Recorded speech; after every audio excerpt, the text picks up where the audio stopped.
Okay, well, I'm very pleased to introduce our next speaker, Marcelo Ribeiro, who's come all the way from Brazil.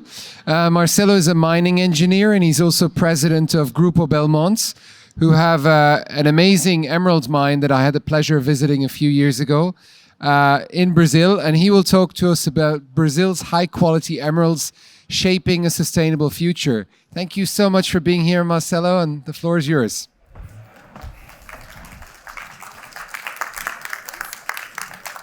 Hi, everyone. Thank you, Lohan. Thank you, INHORGENTA, for having me here. It's really a great pleasure. Congratulations for the organization of the show. It's really nice. So I'm Marcelo, third generation of the Ribeiro family. We've been mining emeralds in Brazil since 1978.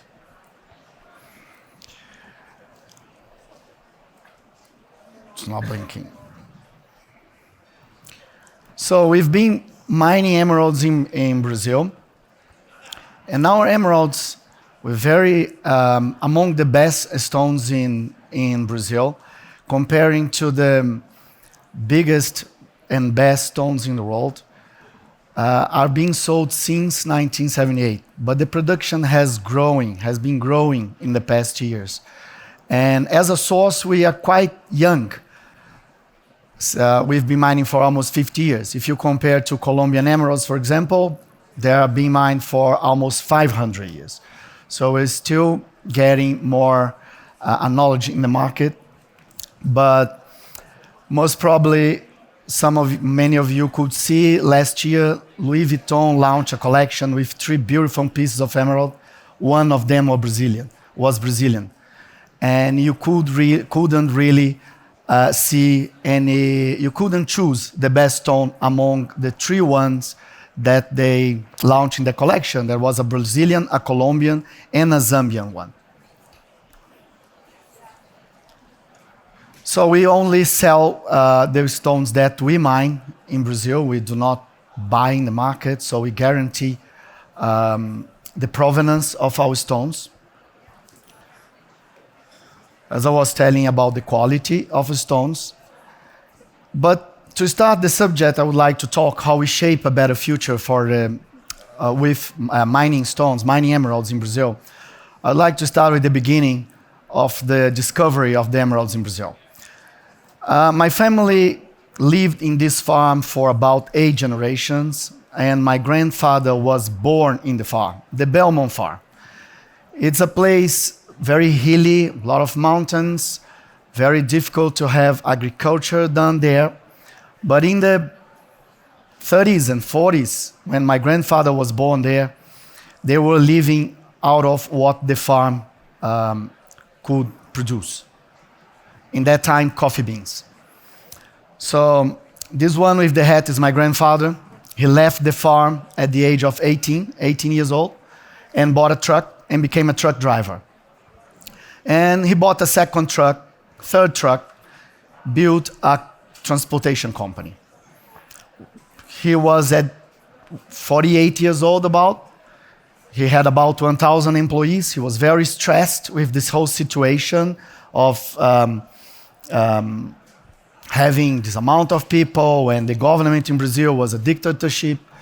It was a very complicated time. He went to the doctor, and the doctor told him to go on vacation. So he went to his farm. He hadn't hired the farm from the father and mom and dad, bought the share from the siblings, and went to the farm with a small shovel and decided to build a lake. He built the lake, and someone that worked in the railroad Itabira, is important to say, it's a mining town. We have an iron ore mine there. And there is a railroad. And there was a worker in this railroad. He jumped the fence, he went to the lake my grandfather had built with that shovel, and found the stones on the ground. This was the beginning of everything in 1978. So the family was forced to change the business into emerald mining. You can believe in 1978 it was not really easy to start an emerald mine in Brazil with all the security issues. we could have at that time. So the whole family moved to the business. It's important to say that we were living that place for 200 years. So we know everybody. That's our community. I was born and raised there. I was born in 1977. The mine was discovered in 1978. I was raised in the mine. So the mindset of sustainability came because of it. Came because the farm belonged to us. My grandfather wanted to preserve the farm. And he was working with his friends, his colleagues. There is a small community around the farm. Schools, church, houses. That were all friends. So since that period, we've been developing with this mindset. I'd like to play a small video for you that show how we are today. And later we are talking more about shaping a better future. These are the early days. The beginning of everything that we started in 1980. 2 years later, we discovered the mine. We already invest in technology to make it properly. You see the video, monitorings. And now the Belmont today.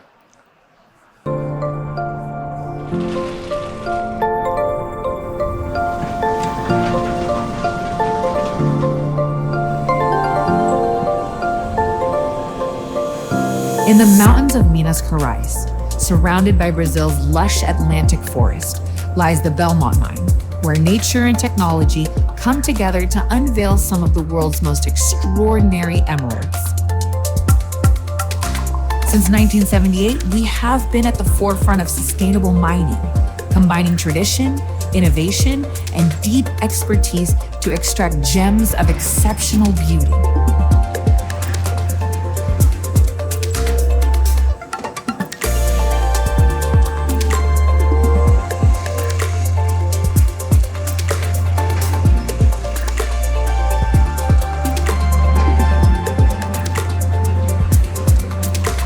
Advanced geological research, efficient mine planning, and the use of state-of-the-art technologies like laser sorting, we ensure excellence in safety, productivity, innovation, and quality. Our emeralds stand out for their deep green hue, exceptional clarity, and mesmerizing brilliance, a reflection of nature's perfection combined with our expert craftsmanship.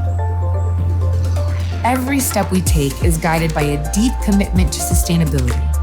We treat 100% of the water we use, operate with clean energy from our own solar farm, and preserve 3,700 acres of the Atlantic forest, safeguarding nature's brilliance for generations. Each emerald that leaves Belmont improves the lives of hundreds in the Itabira community, driving economic and social development in the region. They not only enchant the world, but also help build a better future. Excellence, beauty, and respect for nature in every emerald.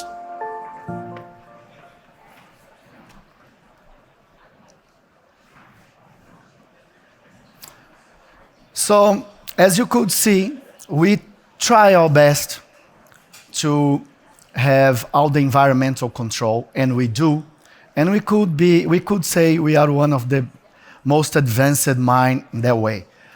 Brazilian regulations are very strict. Operating in Brazil is not easy. It's the same regulations like we have in Europe. So in our ESG, the environmental care, preservation, is something that for us it's becoming everyday talk. And everybody already understand very easy this topic. But I'd like to talk about the social, about the people behind. Mainly when we discuss a lot and we bring the sustainability issue to the discussion and we talk about lab-grown, natural, sometimes we forget about the people behind it. So it's almost 50 years. It's about 3 generations of people from our community that are evolving because of this activity. Most of us here in the trade show, we don't remember that when a jewelry is sold here in the show, what the amount of value we bring down to the source. In the case of Belmont, we have now about 400 families, 400 people working the mine, which means 1,500 people directly impacted by this activity. These are our people, and there's a lot of stories about them. And I would like to show some, to show to you how they feel, how they evolve themselves. For us, it's the biggest reason for being proud and happy is that we are bringing something good for that community. So I'm going to show you some of our people that work in the mine and how they feel working there, how they see the mining activity.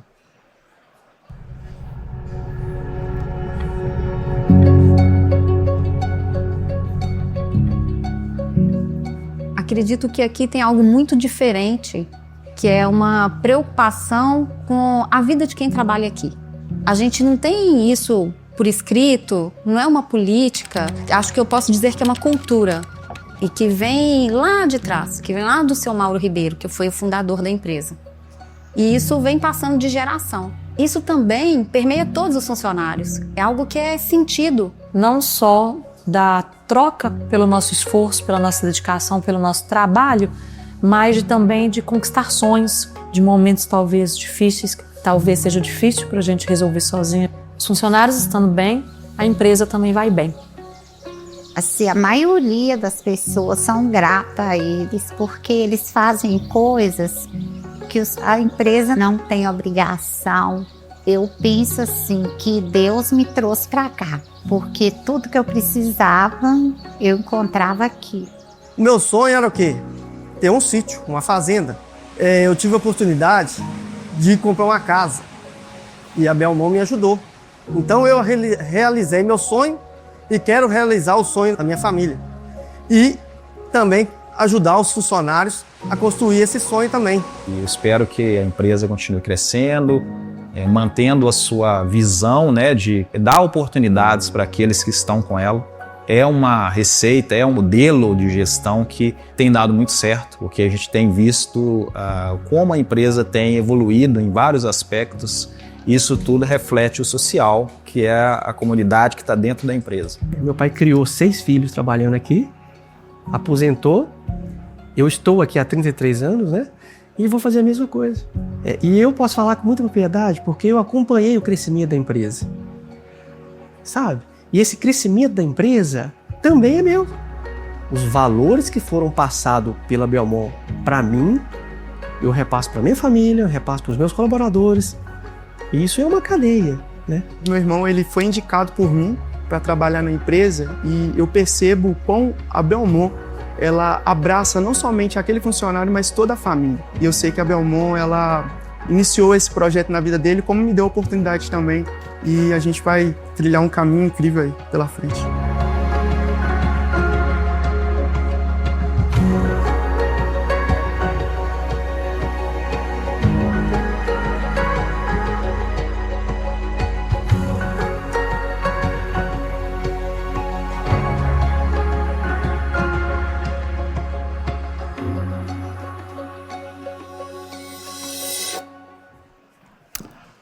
All of these colleagues here, they have whether a father or a son working at Belmont, and many of them, they have cousins there. There's one thing that you probably don't know about Brazil. Brazil is a country with a GDP per capita of $8,000 per year. Germany is 60,000, the US is 80,000. 30% of the population lives with an income, monthly income, up to $300 per month. Another 30% from $300 to $600. But I'm sad to tell you that if you were born poor, in the 30% that earns up to $300, in your whole life, you have only 10% chance to move to the following tier. It's like a trap. You were born poor and you have no possibilities because the whole environment doesn't help you. You don't have such a lot of opportunities. The education is not high standard. It's difficult to have business investment that really change lives. I realize now, and I'm happy to tell you, that we've been doing this in Itabira community in the past 48 years. A person that starts at Belmont today, he already moves to the second tier. Our smallest salary is already more than 30% of the population, with no skills at all. And they usually have, and most of them, a school, a university inside of Belmont to learn. You saw mostly managers, assistant, because I don't have people with 30 years, 25 years of Belmont that are still assistant. They're all evolving, all learning how to deal with gemstones, learning how to deal with machines, going to school. Our 400 employees, all of them, they have health insurance. It's 1,500 people out of the public system, which is really poor in Brazil. Only that can allow people to evolve, to have a problem and don't need just to stay without working for a long time. There's one of our employees, maybe the oldest one, 33 years old. We have 40 employees with 40 years working for us. Anderson is a good example. His father started hand-picking stone in that belt I showed in the beginning of the presentation.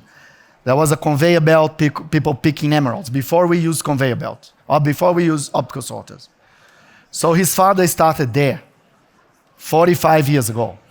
He raised 6 kids. Anderson is now the general manager for the sorting and cleaning of emeralds. He is the guy that most understands about rough emeralds in Brazil.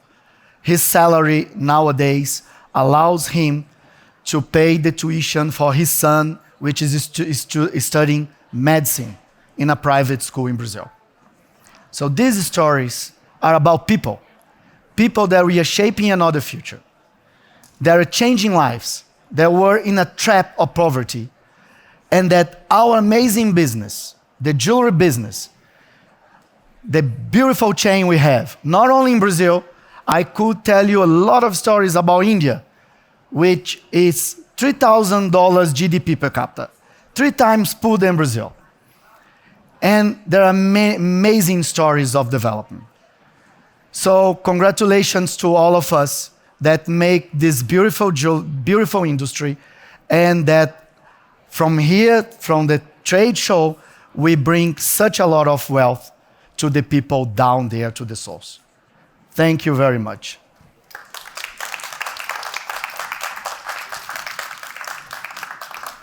Thank you. Thank you, Marcelo, also for these 2 beautiful videos. Any questions from the audience? Yeah, there's a question over here.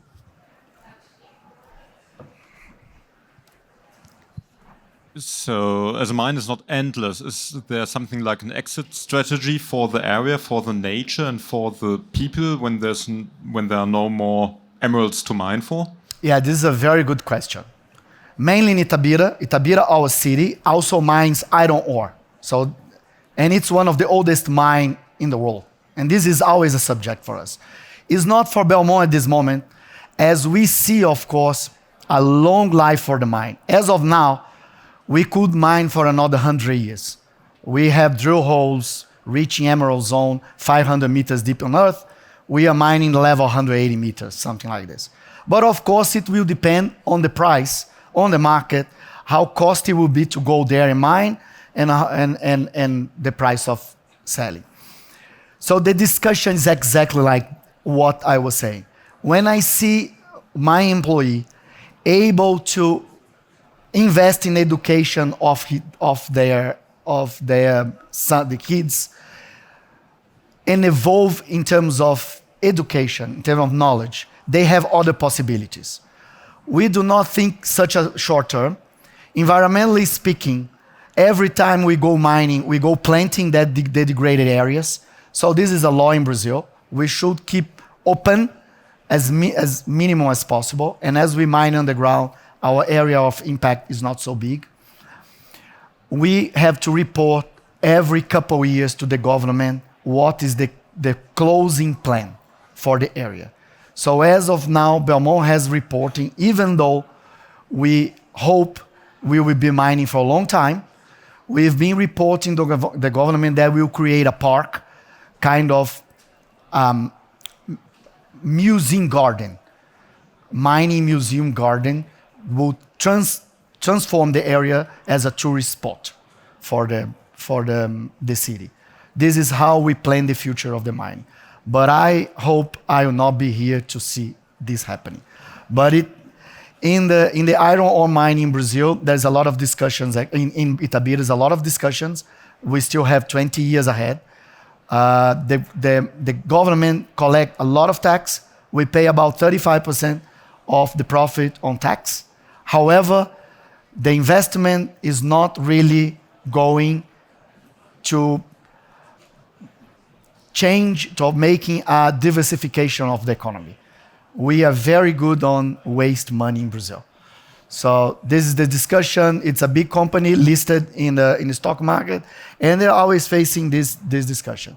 They just brought a university to Itabira, our place, with 10 courses of engineering, and they are trying to turn the city into university city. That's what they are trying now. Thank you very much. Any other questions? Brian? Not really a question, just a comment. The Ribeiro family has produced a model in Brazil that is exceptional, but it's a model that the world should look to. And everything Marcelo has said regarding reinvesting in the community is exactly what our industry needs to support for our future. As he said, it's a beautiful industry.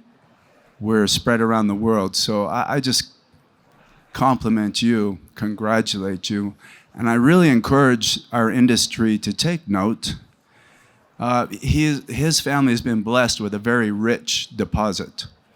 Brazil has so much opportunity, but what happens is in smaller scale operations, those resources run out of the funding to continue. And again, I would encourage government to participate and look to the future.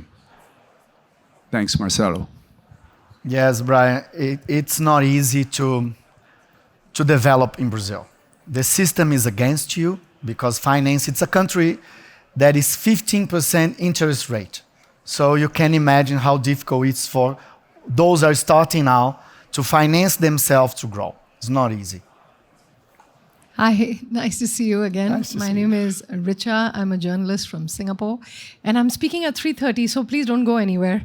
But I had a quick question. One of the biggest challenges with institutional mining operations like yours is illegal incursions and pilferage. And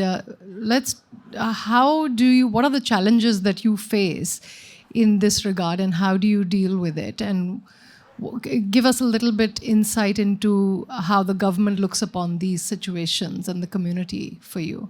Thank you. We are blessed not because of the deposit, like Brian said, and we try to honor it every day. We know we don't own the mine. We have a concession of the government to mine. So we need to do good for the country, for the community.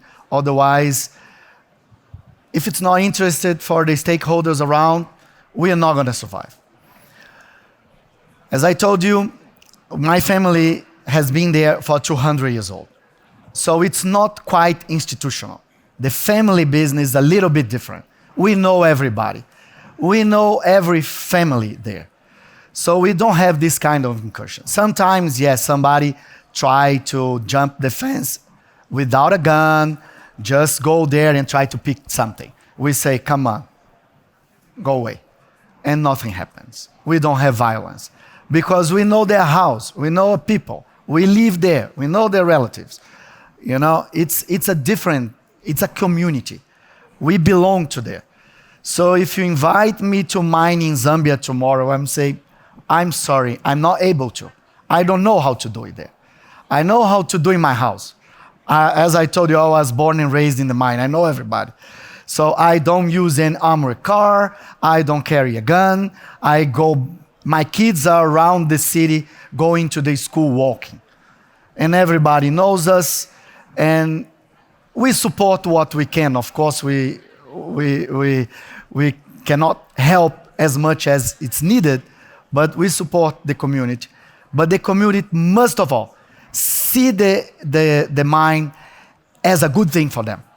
So mostly, I think this is the main difference of what we're doing. It's not like this everywhere in Brazil. Some areas in Brazil are much more complicated. But we are blessed to have this kind of situation. Thank you so much, Marcelo. Thank you. Thank you all.